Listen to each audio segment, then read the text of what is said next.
What should our relationship to darkness be in the terms of literally the absence of light and our relationship to that? Can you tell us a little bit about how we might apply that in our own lives, even if we're not going on a darkroom retreat? Well, you can begin by just spending a little bit more time in stillness or in darkness and adventuring out into the night, into spaces perhaps that are unknown or unfamiliar, or even wearing a blindfold as you are eating or connecting or talking or moving, and feeling into the senses and allowing the mind to begin to empty and to fall away as you bring more awareness to other aspects and part of who it is that you are.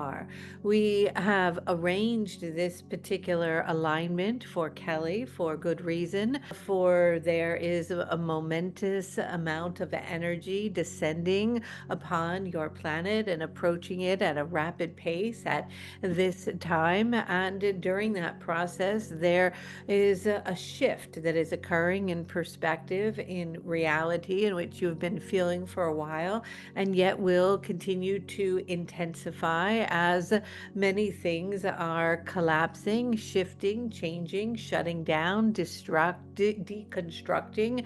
And it is that, as everything, as always, as a mirror.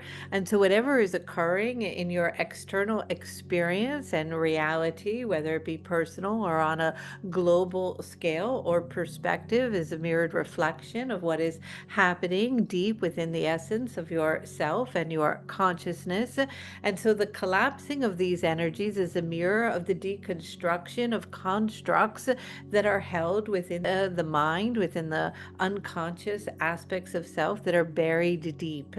And so moving into the darkness will require a willingness to surrender, a willingness to let go, a willingness to meet the darkness as it is arising, to be present with it, not to resist it, and to begin to allow the deconstruction of the mind, the deconstruction of the ego, of the constructs, of the ideas of what is to fall away. And as it falls away, you will find something shimmering that will be difficult to even understand inside the dark itself, a light that will appear in the pitch blackness of the emptiness, the seed of creation, the spark, the sound, the frequency, the beginning, the merging of energies in which something is ignited and a new beginning is born.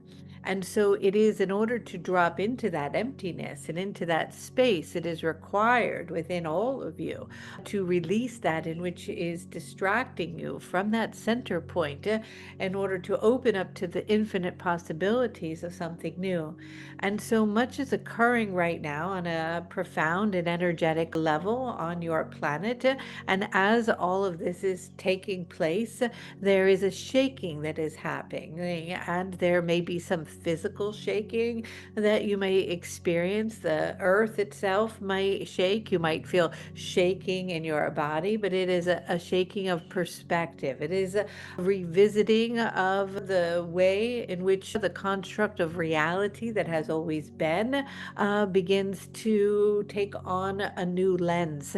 And through that, you begin to see in a new way, and perhaps the timeline or the idea of how everything is meant to be or should be or has been that feels safe and familiar will no longer be. But something else will arise, something will be born from that, something magnificent, something beautiful. And you are to the cusp of this beautiful rebirth, of this new beginning, of this frequency arriving on your planet.